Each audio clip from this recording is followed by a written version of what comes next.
There were 3 rules at Blackwood Manor. Do not ask about the portrait in the east corridor. Do not open the doors on the 3rd floor. And do not, under any circumstances, ask the Duke about his wife. Mara Sinclair broke all 3 within a fortnight. She had taken the position out of necessity, which was the only reason anyone took any position. Her father's debts had outlived him by 2 years and were still growing, and the Sinclair name, once respectable, now opened doors only to disappointment.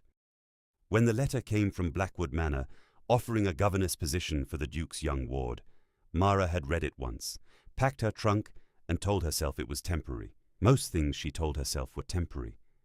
Most of them weren't. The carriage ride to Blackwood took 4 hours through countryside that grew progressively greener and quieter, and then, in the last stretch, something else entirely. The trees pressed closer to the road. The light changed quality. The village they passed through had the particular silence of a place that had learned not to ask questions about its nearest neighbor. The manor itself appeared at the end of a long gravel drive like a statement rather than a house.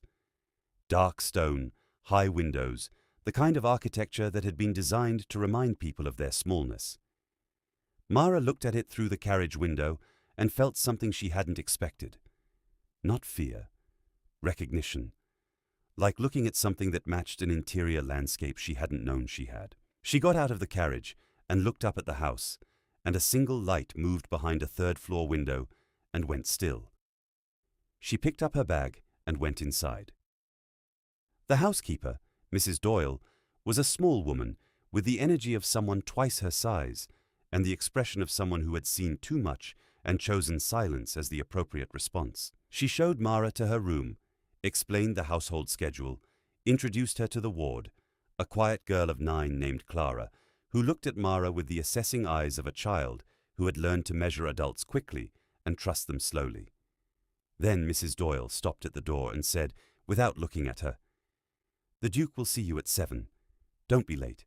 Don't ask questions he doesn't invite. And don't touch anything on the 3rd floor." "What's on the 3rd floor?" Mara said. Mrs. Doyle looked at her then, with the expression of a woman recalibrating her assessment of a new arrival. "That," she said, "is exactly the kind of question I mean." She left. Julian Blackwood, Duke of Blackwood, was not what she expected.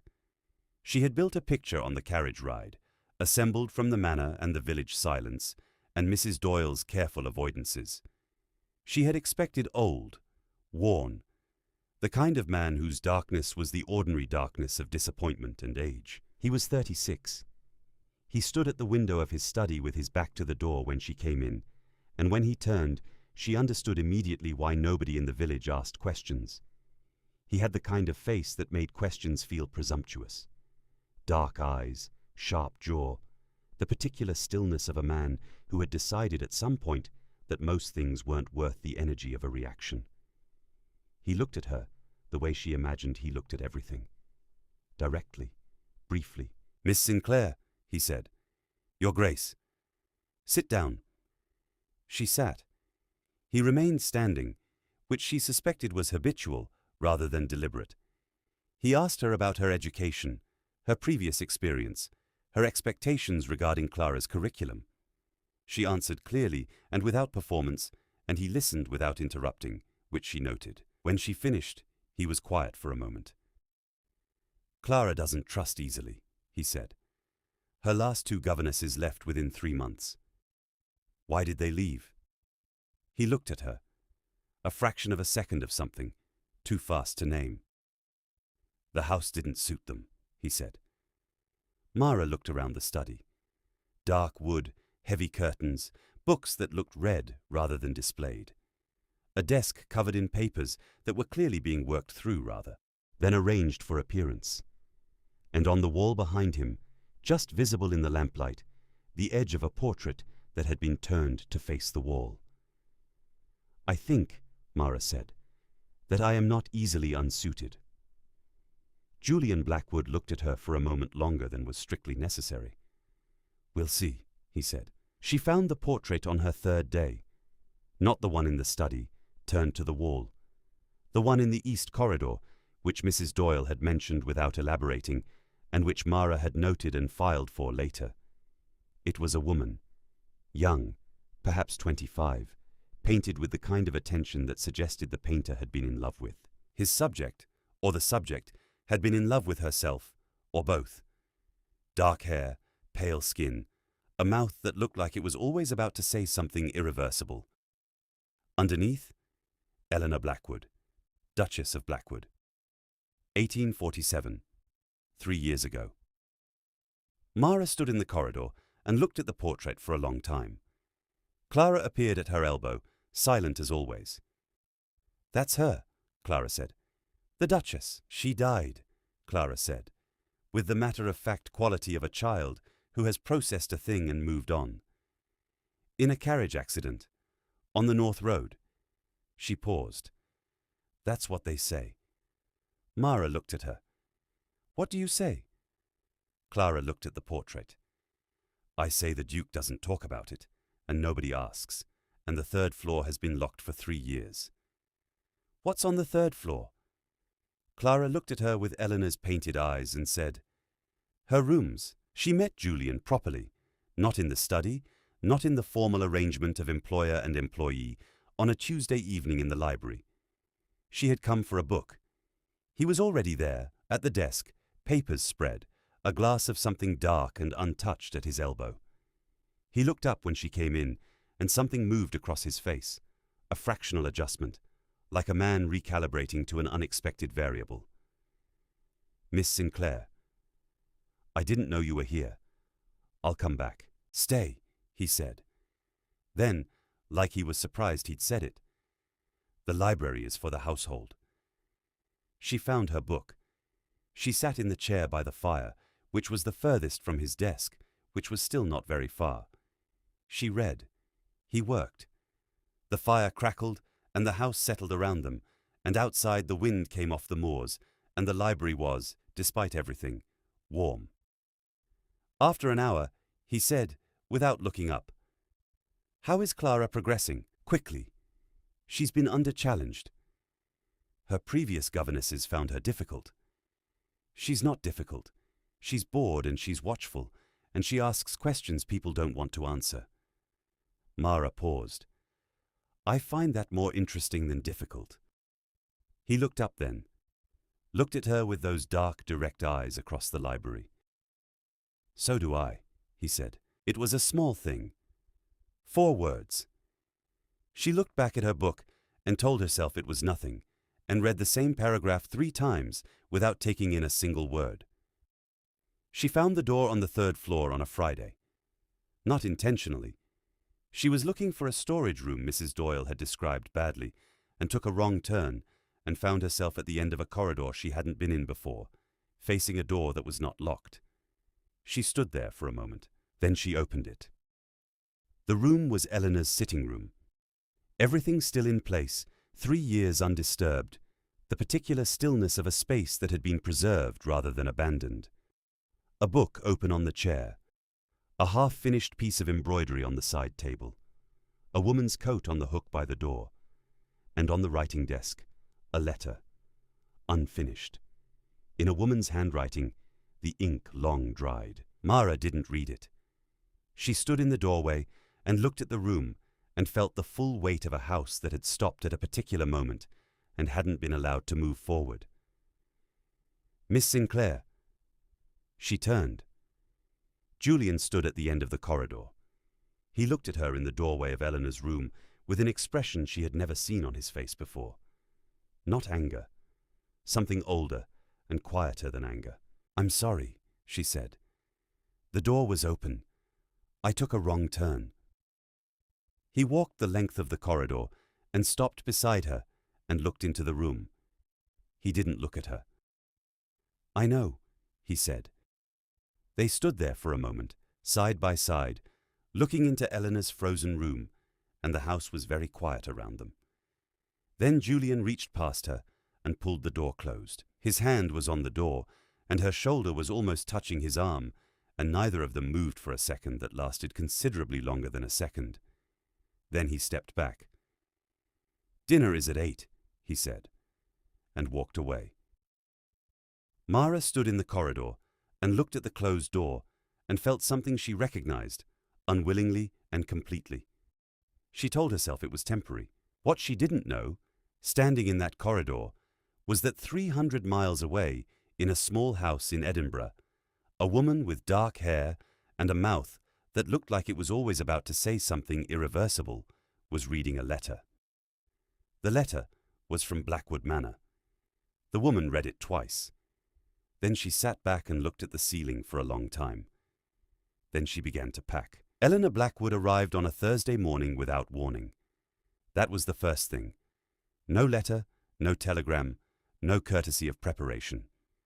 Just a carriage on the gravel drive at 9:30, and Mrs. Doyle's voice carrying from the entrance hall in a tone Mara had never heard from her before, something between shock and a sound that had no name. Mara was in the middle of Clara's lesson when she heard it.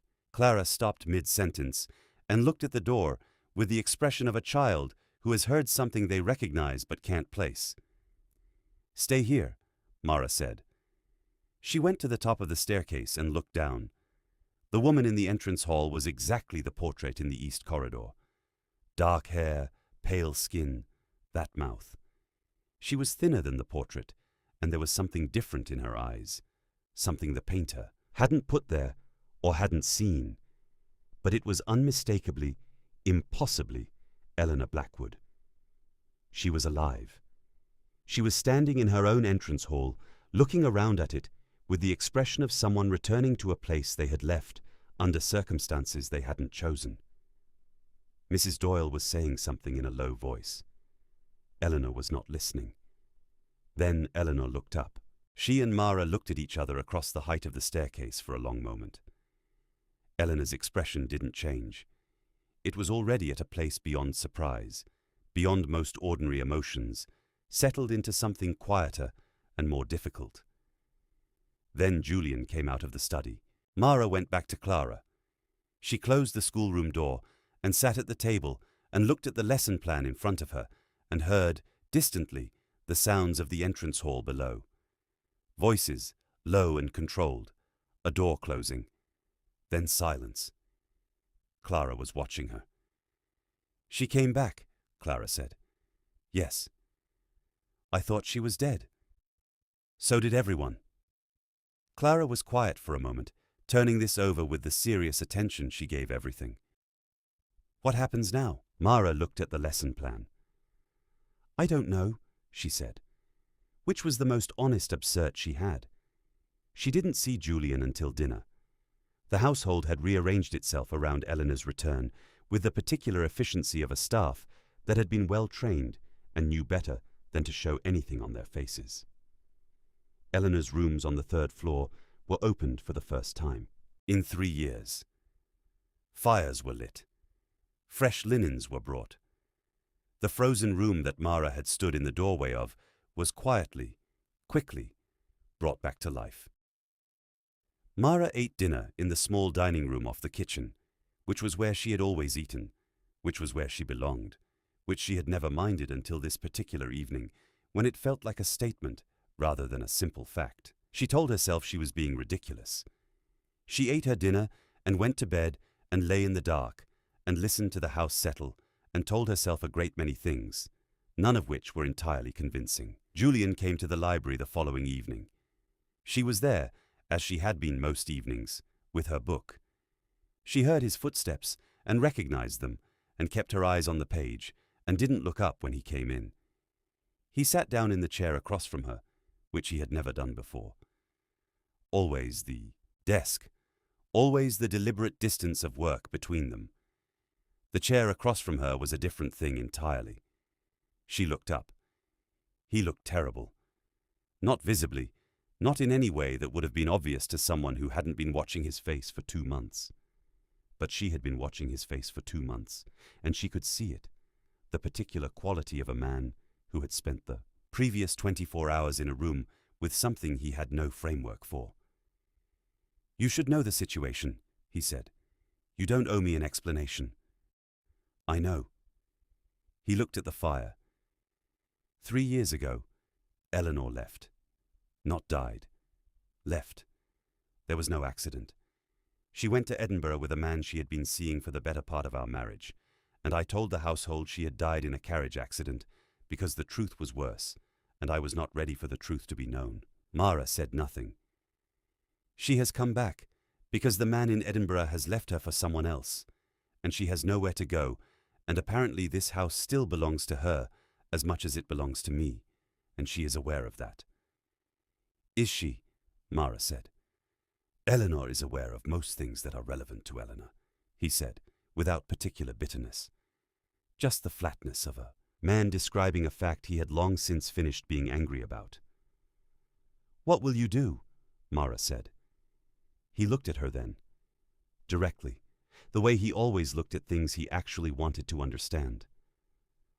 I don't know yet, he said. I wanted you to hear it from me before you heard it from anyone else. Mara looked at her book. Why? Because, he said, and stopped, and didn't finish the sentence, and they both sat with the unfinished sentence between them for a moment that was too long and too honest. I see, Mara said quietly. Do you? Yes. She closed her book. I think I have for some time. Eleanor found her the next morning. Not accidentally. Eleanor did not do things accidentally. She came to the schoolroom during Clara's lesson, knocked once, and opened the door before Mara could respond, which told her everything she needed to know about Eleanor Blackwood. Miss Sinclair, Eleanor said, when you have a moment. It was not a request. Mara told Clara to read the next chapter and followed Eleanor into the corridor. Up close, Eleanor was more than the portrait, and less than the entrance hall impression. She was 32 and had the kind of beauty that had clearly been the organizing fact of her life for long enough that she had built everything around it. She looked at Mara with the direct assessing quality of a woman who was very good at measuring threats. How long have you been here? Eleanor said. 2 months. And in that time, I have been Clara's governess, Mara said. That is all. Eleanor looked at her for a long moment. I want you to understand something, she said, with the pleasant tone of someone saying something that was not pleasant. This is my house. Julian is my husband. Whatever the last 3 years have looked like from the outside, the legal and social facts remain what they are. I understand the legal and social facts perfectly, Mara said. Good. Eleanor smiled, which didn't reach the relevant parts of her face. Then we understand each other.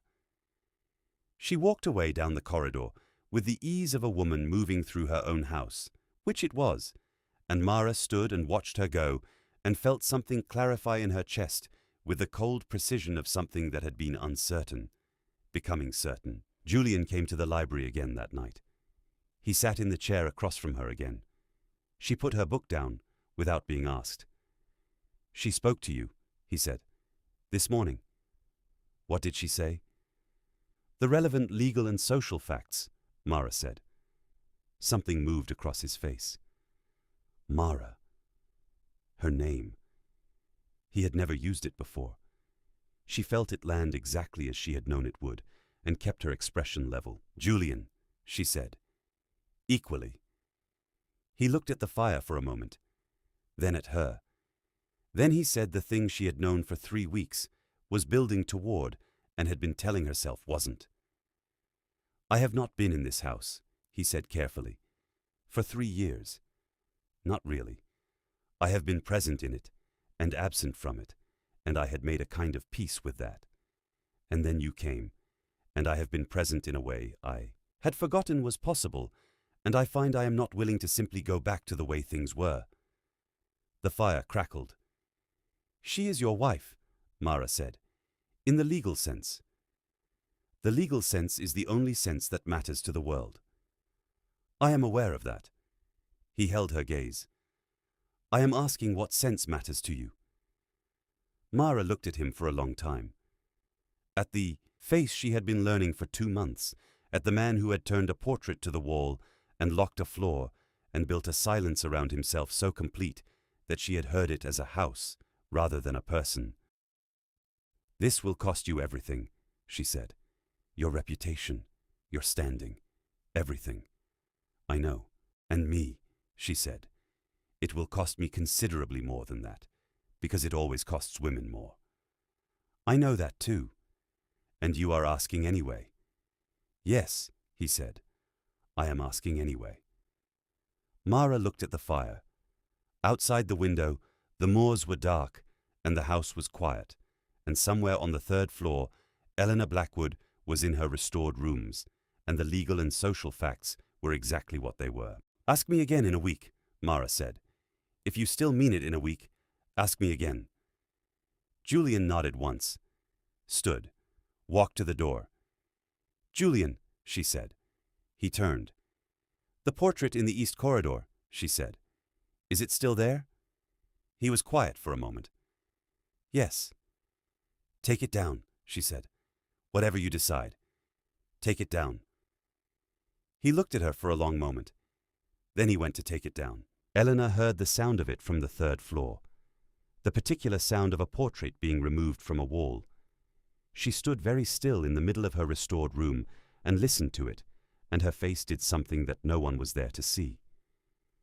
Then she sat down on the edge of the bed and looked at her hands and thought about Edinburgh and the man who had left and the house she had come back to and the governess in the east corridor and the portrait coming down from the wall. She had made, she thought, a great many calculations in her life. She was beginning to wonder if she had been very bad at mathematics. Julian asked again on a Thursday. Not dramatically. Not in the library with the fire and the careful distance of 2 chairs. In the corridor outside the schoolroom, passing each other in the ordinary traffic of a household morning, he stopped and looked at her and said quietly, It has been a week. Mara looked at him. I know.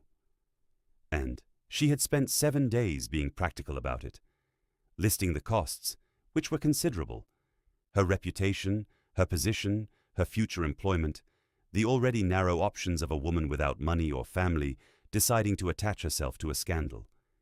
She had listed them carefully and looked at them clearly, and then looked at Julian Blackwood across a library fire and understood that she had already decided, and the listing was just the sound of a person pretending they hadn't. Yes, she said. Julian looked at her for a moment with the expression of a man who had prepared himself for both answers and found that only one of them had any weight. There will be a cost, he said. I know the cost, she said. I calculated it before you did. He almost smiled. She had learned over 2 months to watch for the almost. What do we do about Eleanor? You talk to Eleanor, Mara said. I am not going to. No, he agreed. That's mine to do. He went to find Eleanor. Mara didn't hear the conversation. She was in the garden with Clara, who was supposed to be doing her nature drawings, and was instead asking questions about why adults made things complicated, which Mara found, under the circumstances, extremely difficult to answer with a straight face. They don't mean to, she said finally. Things just get complicated when more than one person wants something. What if 2 people want the same thing? Clara said. Then it's simpler. And what if they want different things? Mara looked at the house. Then someone doesn't get what they want. Clara considered this with her usual seriousness. That seems unfair. Yes, Mara said. It does. Eleanor took the news with the particular composure of a woman who had been expecting it and had decided in advance that she would not give anyone the satisfaction of watching her receive it badly. Julian told her plainly, without cruelty, and without the hedging of a man trying to soften something that didn't soften. He said he was sorry for the years, and sorry for the lie he had told about her death, and sorry that she had come back to a house that was no longer what she had left. He said he wished things were different, and meant it, which she could hear, and which made it in some ways worse. Eleanor listened to all of it with her hands in her lap and her face composed, and when he finished, she said, The governess, yes. She has been here 2 months. Yes. Eleanor looked at the window. And in those 2 months, she has managed what 3 years of marriage did not. Julian said nothing, which was its own answer. Eleanor nodded once, Slowly, the nod of a woman updating her understanding of a situation. "I see," she said. "And what am I supposed to do?" "That's your decision," Julian said. "The house is yours as much as mine. I won't ask you to leave." "How generous," Eleanor said, without particular venom. Just the flatness of a woman who had run out of the energy for venom. "Eleanor." "Don't," she said, quietly. "Just don't." He left her alone, which was what she had asked for, and the last thing she wanted. The weeks that followed had a strange quality. The three of them existed in the house, in the careful arrangement of people who had achieved an understanding that none of them found satisfactory. Eleanor stayed in her third-floor rooms and came down for meals and was impeccably civil to everyone, including Mara, which was somehow more difficult to navigate than open hostility would have been. Julian was present in a way the house hadn't known before. Mara watched it happen gradually, the thawing of a man who had been frozen in a particular posture for 3 years and was slowly, carefully, learning to stand differently. He came to the library every evening. He talked to Clara with the attention of someone who had been too absent and was trying to make up for it without making it obvious. He looked at Mara across rooms with the particular quality of a man who had made a decision and was living inside it. It was, Mara thought, almost enough to be worth the cost. Almost. The man arrived in April. She didn't know who he was at first. A visitor, she assumed, one of Julian's acquaintances, arriving on a Tuesday afternoon while Julian was out on the estate. She was crossing the entrance hall when Mrs. Doyle showed him into the sitting room, and she caught a glimpse of him through the open door. Young, well-dressed, the kind of face that had been handsome long enough to become accustomed to it. She thought nothing of it. She went upstairs to Clara. An hour later, she came back down, and the sitting room door was still closed, and Mrs. Doyle was in the kitchen with the expression she wore when she was deliberately not seeing something. Mara stood in the corridor for a moment. Then she went to the library and sat with her book and read the same page 4 times. The sitting room door opened at 4:30. She heard footsteps in the entrance hall, a low voice, the front door opening and closing. Then silence. Then Eleanor's footsteps on the stairs, going up. Mara sat very still. She told herself it was nothing. For 2 weeks, she told herself it was nothing. A friend, an acquaintance, someone from Edinburgh, perhaps, someone Eleanor knew from before. There were innocent explanations, and she was going to apply them because the alternative was a thought she did not want to have. The man came back on a Thursday, and a Tuesday, and the following Friday, when Julian was in London for 2 days on estate business. On that Friday, Mara came down the back stairs at 5:30 and heard, through the sitting room door, a quality of silence that wasn't silence at all. She stood in the corridor. She was very good. She had always been very good at knowing things she didn't want to know. She didn't tell Julian when he came back. She tried to understand why and could not find a reason that satisfied her except the real one, which was that she was afraid. Not of Julian's reaction, of what the telling would make real, of the particular cruelty of the shape of it, that she had come into this house and disrupted everything and displaced Eleanor, and now the thing that had been done to Eleanor was being done to her, and by Eleanor, and the terrible circular justice of that was something she needed to sit with before she could speak it aloud. She sat with it for a week. She sat with it through evenings in the library and mornings with Clara, and dinners where Eleanor was impeccably civil, and Julian looked at her across the table with that particular warmth she had watched him learn and felt, each time, the specific weight of knowing something he didn't. Then she told him. She told him in the library on a Sunday evening. Plainly, without softening, the way she told everything that mattered. She told him what she had seen, what she had heard, the dates, the man. She told him she was sorry and meant it in the complicated way you are sorry for a truth that needed to be said. Julian listened without moving. When she finished, the library was very quiet. He stood up. He went to the door. He stopped with his hand on the frame and stood there for a long moment with his back to her. "How long?" he said. "The first time I saw him was April. I don't know how long before that." A silence. "Julian," she said. He went to find Eleanor. Mara sat alone in the library and listened to the house. She heard voices, distant, from the third floor. Not words, just the quality of a conversation that had moved past the ordinary registers of civil exchange into something rawer than that. Then a door. Then silence. Julian came back after an hour. He looked like a man who had put something down that he had been carrying for a very long time and found that the putting down was not relief, but simply a different kind of weight. He sat in the chair across from her. "She isn't sorry," he said. "She said she stopped being sorry for things a long time ago." Mara said nothing. "She said—" He stopped, started again. "She said she came back because she had nowhere else to go. Not because she wanted to come. Back. Not because of me." He looked at his hands. "I think I knew that. I think I had known it since the morning she arrived." "What happens now?" Mara said. He looked at her. "I am going to ask Eleanor to leave, with whatever settlement makes that possible and legal and final." He paused. "And then I am going to do what I should have done 3 years ago, which is stop living in a house that stopped at a particular moment and start living in the one that's actually here." Mara looked at him. "That will be a scandal." "Yes." "We will be the scandal." "Yes." He held her gaze. "I know what I'm asking." "You have asked before," she said. "My answer is the same." Eleanor left on a Wednesday morning. Not dramatically.